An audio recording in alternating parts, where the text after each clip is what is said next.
Tutuwuhan telang atawa klitoria ternatea kaasup tatangkala nu ngarambat. Tuluy babari pisan melakna. Bisa dipelak di hareupeun imah atawa dina pot. Carana basajan nyaeta anu kahiji, siapkeun taneuh nu subur, semetkeun sikit telang, tuluy dicebor sakuduna unggal poe. Sangkan leuwih hade, talian atawa pager leutik pikeun tempat naek tur ngarambat. Dina waktu sabulan nepi ka 2 bulan, biasana geus mimiti mekar kembangna.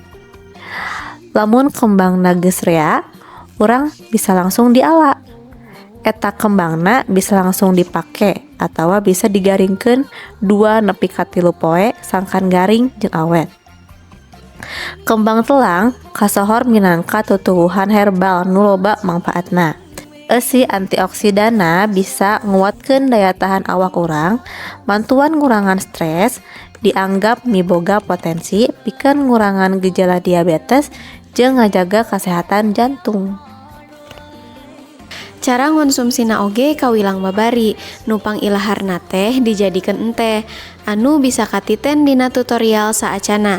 Warnana anu biru, jeung lamun dicampurkeun jeruk nipis bakal robah jadi warna bungur. Kembang telang oge bisa dijadikeun sirup atawa dicampur kana adonan kadaharan minangka pewarna alami. Kukituna, ngan ukur tina hiji rungkun leutik, kembang telang bisa ngahasilkeun minuman anu sehat, ngaganti pewarna buatan, jeung mawa rupa-rupa kauntungan keur awak urang. Kembang telang, kembang nu nyongcolang, ngarambat, jeung pinuh ku mangpaat.